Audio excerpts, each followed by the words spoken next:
So we're really lucky to have Fred here and kind of give his perspective on Harbor Springs and his thoughts on placemaking and things like that. So I'm really excited to hear what he's got to say. And so if you'll help me welcome Fred Kemp.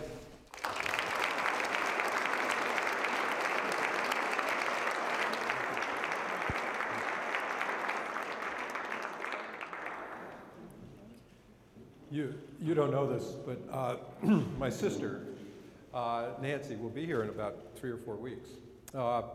She married a person from Michigan, from Grosse Pointe, and I can now give a big sigh of relief because every time I see her, she's always talking about Michigan and Harbor Springs.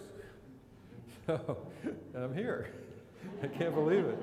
And it's wonderful, and it's as good as she said it was. You see, I grew up in New England, and on a wonderful, wonderful lake, smaller than Lake Michigan, but not small. And it was called Wolfboro, the oldest resort in America. At least that's the sign that you get when you come into the town. And so coming here and seeing this amazingly beautiful waterfront and community downtown, the neighborhoods, it's just such a thrill. I used to I had a bike. I would ride my bike into town. I'd go to the movies. I'd get the ice cream at Bailey's. It was just a great, great, great way to grow up. And my grandparents had a camp, and one of those great old cruisers, motorboats that we used to go around on, and I had a little boat and a little sailboat, and I can't imagine a better way to grow up. And that's what it's like here. And so it's really such a pleasure. Now the other thing, which is even more remarkable, is that the world's best blueberry pies are made in Wolfboro, okay? From Maine blueberries, not New Hampshire blueberries, wild blueberries. And so my quest in life, and when you have this blueberry pie and you put a little vanilla ice cream on it, it's like heaven. Well, I found another blueberry pie in Granville Island in Vancouver. And that was pretty competitive. And then when I was here in March, and I was down in Traverse City, and I went to the American, what's it called? American Spoon Company. I was thinking, I want to put American Blueberry Company because that's what I love. And I started tasting all these blueberry dishes. I didn't buy anything because I was leaving on a plane and I couldn't put it in my suitcase. So and then Scott sent me some, and I'm afraid I'm addicted. So it's not, I love coming up here, but I have other addictions. But I have to say blueberries are my primary addiction. So you're gonna have to hold on to your seats because I'm gonna really get a lot across. But last night when we were eating dinner, I was really surprised that we didn't have some kind of a blueberry sauce on the whitefish that I had. I don't know, is that possible? Anyway, so I spend my life on the water. I've been all over the world. I worked on waterfronts literally everywhere, every continent. And there's nothing more interesting than how people spend their life on the water, how they relate to the water. And how a community grows around the water. So I'll spend a pretty good time on your waterfront because as good as I think it is, it's nowhere near what it could be. And that's a big deal. And then I'll talk about your Main Street. And then I'll talk about this enormous separation between your Main Street and your waterfront and how to kind of mitigate that and make that much better connection and how your Main Street can become a better place. Now, none of this is radical. In fact, if you do a lot of these things that you'll see from other places, you'll see that if they were implemented here, you wouldn't really notice much different, but you'd feel the difference. And that's what placemaking is really about. There will be some big things that, I strongly think you need a movie theater downtown because in Wolfboro, New Hampshire, I would come down at night, get my ice cream, eat that, and then go into the movie theater with my friends. And that's just a basic part of it. I'll show you another town like that. So there's some things that I think you have to move the tennis courts, okay? And I know that may be a big issue to some of you, but you need a square on the waterfront last week we were working in Nassau in the Bahamas, and what they said, it was so interesting, is people who live in the Bahamas, in Nassau, they said if we don't own our downtown, we don't have a country. Well, I think you have to own your downtown, especially the people who live here year-round, so that you own the community, the people who live year-round, and then that changes and broadens the way the downtown works, because it works for the citizenry and it also works for the people who are visitors and the people who are summer people. So there's a bit of an imbalance there, and that really has to be corrected, and that'll be part of this discussion. So this is Wolfboro, New Hampshire, and I just, coming here, okay, so that's Bailey's. It's not called Bailey's anymore, but that's where I spent almost every day. And the Yum Yum shop is just over to the right a little bit, and that's where I would get, and we used to get these loaves of cinnamon bread with icing on them, and I would get a lot of the icing off. I'd go down with my grandmother, and I'd have that off, at least around the edges, when we got home, and it always looked a little ratty. But there's, the marina and the little gazebo, and there's a park there that no one ever used, and there's the, down along the water, a little restaurant. And that's what goes on around Bailey's. People get their ice cream and go out and sit on the water. And that's what it is. It's not Bailey's anymore. And these are the buildings that face that. So this is starting to get into issues that you have, is that your buildings that face on the waterfront aren't very strong buildings, and you have a very big street between that, and then you have all this parking. Okay, so that's a big issue for you. And then this is the main street, and if you see that little tower up there, that's the town hall, and that's where I would go to the movies and ride my bike down, and there we had a wonderful hardware store, and in fact someone from New York who used to be in the investment business decided he wanted to run the hardware store. He owned it, and that was just fantastic. So it was an incredible community just like this. And that's the paper store, the newspaper store, and some other things. And that's another little place where you could get hot dogs and ice cream. Then last year, I was in Stockholm, and I took some of the ferries out to out into the archipelagos, and this is a small town called Vaxholm, and it had this wonderful waterfront. And right after I got back, I went down and gave a talk in Annapolis on their waterfront. They have a beautiful historic setting, but they don't have a good waterfront. There's not much activity there.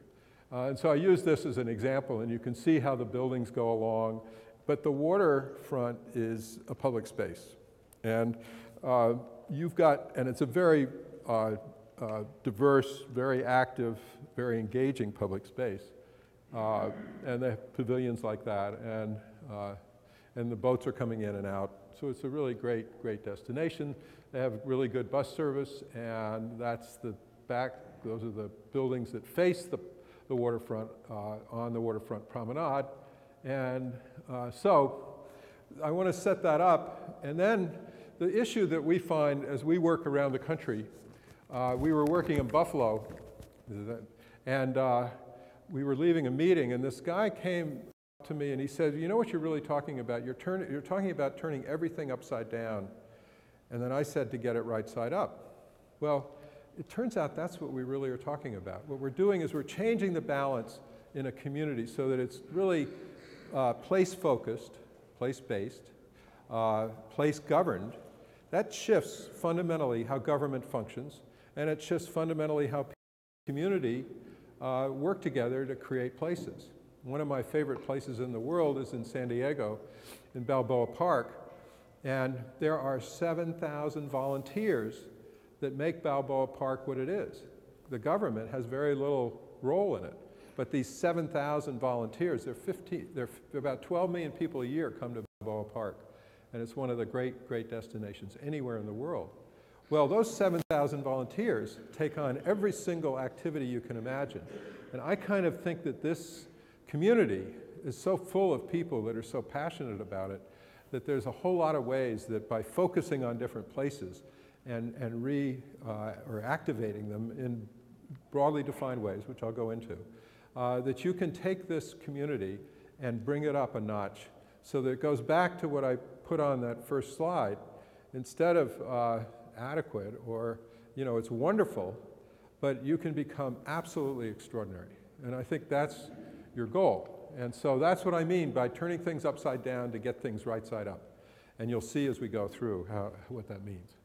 So Prince Charles has recently kind of talked about placemaking, and he talks about it as an incredibly complex art.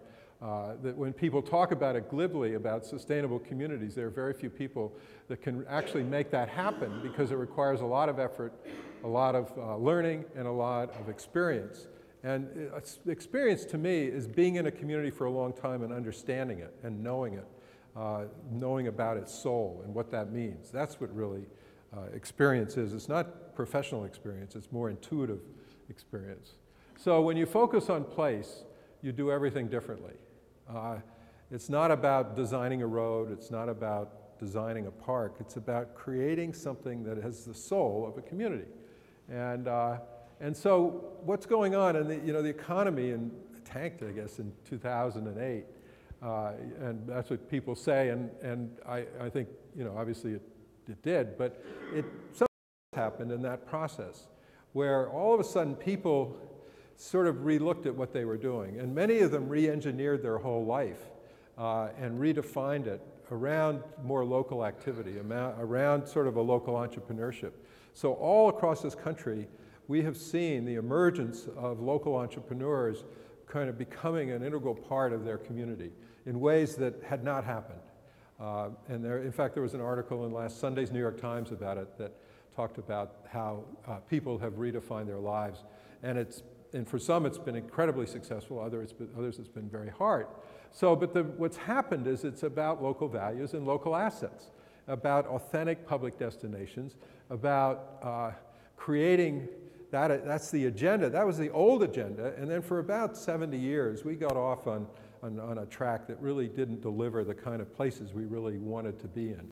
And so people would come to places like this, which are so authentic and so wonderful, and treasure them. And then some of the places you're not supposed to even go out to or even take pictures or things like that. So, but then it's also going on this idea of green and place, or placemaking and sustainability, or placemaking and economic development. That's what has emerged in the last few years.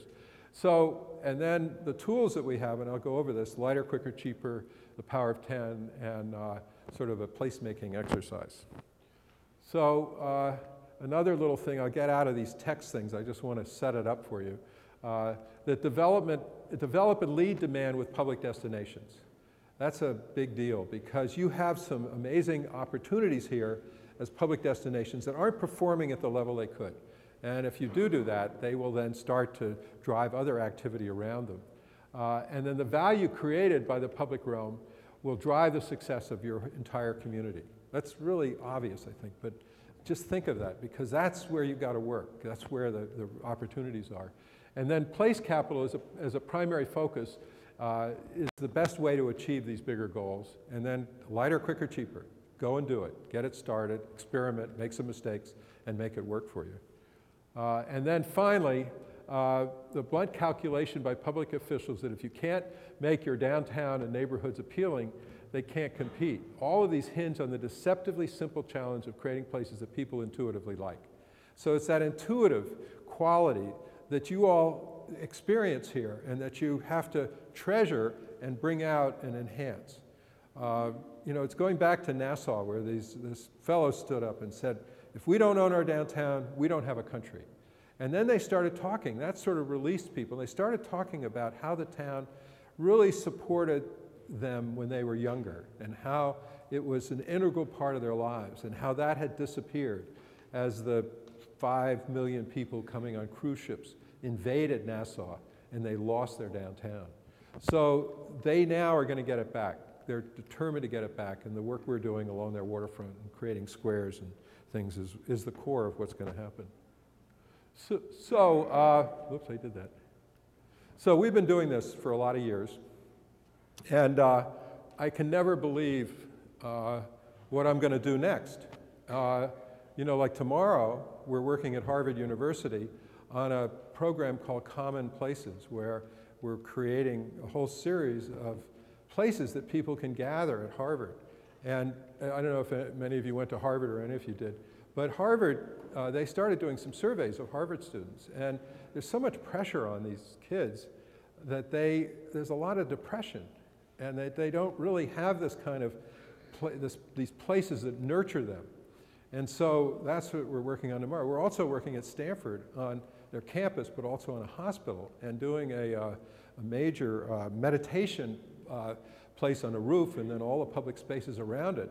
And getting to know hospitals are fascinating because, they're intense places. People just there's so much going on there, and the need for people to get out into pleasant environments is absolutely critical. And so that's what we're doing, this whole placemaking strategy, which allows for that to happen. And then there are a lot of other places. We're working in Australia and Perth, and that's what I was doing this week too. So these are the program areas that Nigel mentioned. I don't like the word multi-use public destinations, but we don't like the word park, because a park tends to be green and open space and not multi-use in the way it can work. So I'll talk a little bit about that. And so Holly White was the man that I worked with. He's a marvelous guy. He wrote The Organization Man and The Last Landscape, and then The Social Life of Small Urban Spaces, which is when I started working with him. And he was a great writer. We were in the Rockefeller family offices because he was a special advisor to some of the senior Rockefeller people. But he started something called the Street Life Project. And we were out looking at the life on streets. And I spent a whole day looking at I did a film called The Day in the Life of a Wastebasket on Lexington Avenue. And then I spent 2 days with pickpocket detectives watching pickpockets operate, crossing streets, going into revolving doors at Bloomingdale's. And so it was this amazing experience of really, and then looking at prostitutes and how they operated on streets on Lexington Avenue. So it was quite an amazing experience at that time. But he was a great writer. And what he wrote was so wonderful and so almost poetic. Benches are artifacts, the purpose of which is to punctuate architectural photographs. They're not so good for sitting. Well, the bench on the top there is in front of this iconic library building that is just something to look at, not to use. And so those benches are just places you go and you might perch for 5 minutes. And then it gets either cold or uncomfortable and you move on. It's not a social place.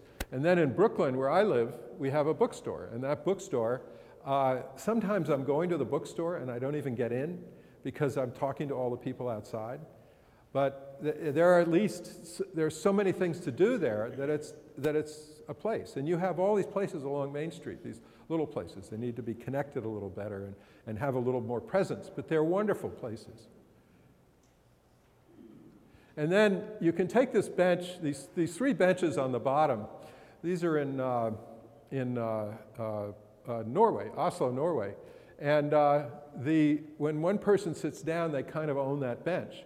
And you don't really see someone else sitting down next to them easily. But if you extend the bench so it's a 9-foot bench, well, you can get 3 groups of people sitting there. So just a subtle little thing of changing how, just putting a bench down as an object is not going to be great, but putting seating out that's comfortable has an enormous impact. And these benches, the one on the lower right, there's something called Paris Plage in Paris where they close the road along the Seine and they put out this amazing place. And that bench is so wonderful. There are something like 18 people there in 6 groups or something like that, all on one bench. So that's and you know what's going on? A lot of people are listening to what the other people are saying. So you see all these little cross conversations happen, and that's really marvelous. And then he wrote, his writing is, what attracts people most, it would appear, is other people. What we do know for sure is that cars don't attract cars. People attract people. And that's why whenever you have a chance to expose people or have people gather in a place, they attract other people. It's the shill effect. And there's a lot of those issues here in town. And then one of the best things about water is the look and feel of it. It's not right to put water before people and then keep them away from it, okay? And you know that that woman's toe, unknown to herself, is going in and out of that water. And you know, you can't stay away from this. This is like gold to a kid, and they will be part of that. So water that people can touch is a critical part of any kind of public space. And then food, I go and sit around ice cream stands and then watch people eat ice cream. And they eat it in unison in great quantities, and it's wonderful. So, and this is so interesting. If you look at it, everyone has an ice cream cone except for the kid. You know, that's like a first. It's never happened before. But they're all watching someone who's on a carousel. Remember the word carousel. If you had a carousel in this town, that would just, you know, that would elevate everything. And then this is so fascinating because, you know, the white tablecloth is something, it's usually indoors, you know, with a candle, and it's romantic and all that kind of stuff. But when you go to Paris, more and more they're moving stuff outdoors, and more they're putting the white tablecloth. But what this is that people aren't facing each other. They're facing the street, because that's what's interesting. So they're looking at the show on the street.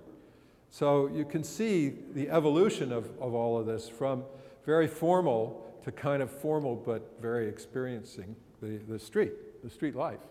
And then food is obviously a major issue. And then if no one wants to go out to the park, no one's going to stop them. And that's Yogi Berra. Now, that is some iconic designer, I don't know who it was, in Bellevue, Washington. And the poor parks director had no idea what to do to bring people to that park. But in this park, happens to be in Luxembourg Gardens, you go there, if you live in that neighborhood, you're there all the time. And it's one of those great, great, great destinations. And, oops, what am I going? I'm going in the wrong direction. Oh, and if it's hard for people to realize that creating a place is more important than a design. What has happened is we look at communities that are design-focused and communities that are place-focused. The ones that are design-focused, to me, are ones that don't have a very good feeling about themselves. They feel inferior, that they have to go to some design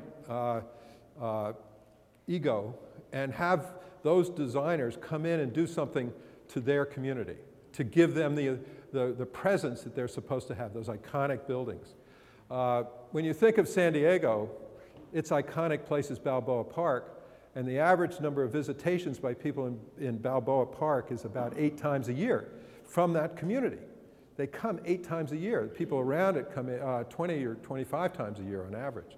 So it's a very different thing than, say, Bilbao, the museum, where people from that community hardly ever go there.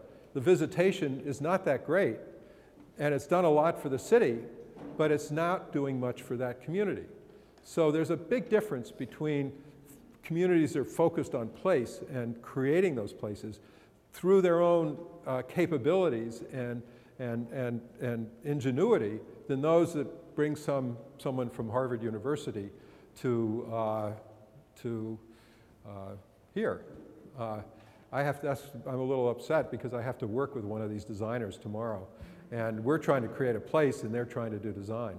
So it's a little bit of an issue. So the street is also the river of life, the place where we come together, the pathway to the center. And that's a big deal. You have all this traffic coming in here. And the river of life is more defined by cars than it is by people. And so we'll get into that too. So also, the thing I love to look at people sitting and affection. Best places, in the best places, people are very affectionate and they take their shoes off. Those are the things we see.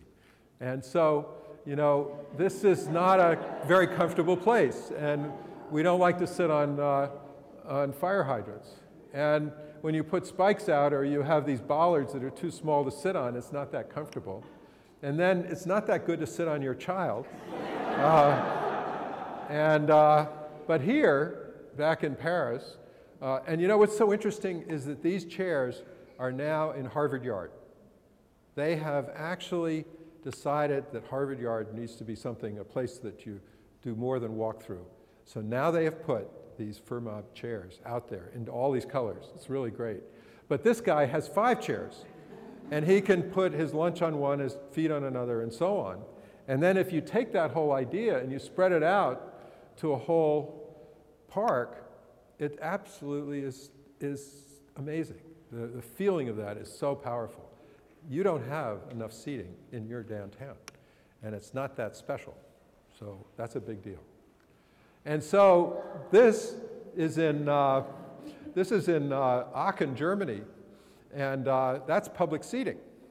So they think a lot of the people in that community, and they have some of the most wonderful art that's very human of any community I've ever been in. And when it rains, they just stay out there. So, and then the feet. This is a record, a world record, of all these people on a hot day in Paris taking off their shoes and putting it in the water. But when you go into these great public spaces, people do take their shoes off. And they do run, the kids run around, but the adults do too. And then as you get into these places, the affection that you find in a good place is it's just sort of heartwarming. And you know, that's a pretty amazing thing. And then people are just so happy, and everyone is kind of smiling, they're open, they're relaxed, they see things, they accept things. It's just a different world than these very hostile places that we have in a lot of cities. And I was taking a picture of the apple, and look what was going on right behind that. And then this is 3 generations of women sitting on a bench in a small place in Laguna Beach in California. And they're giggling. I mean, that's good. That's almost as good as you can get until I found this. So here you've got this, 80-year-old couple necking. And I'm going to go around the world, and anyone who wants to join me, to great places, and we're going to have groups of people necking when I retire. I'm not going to retire, but I'm going to do it soon, because it's such a pleasant thing to see this happening of all ages, but especially that age.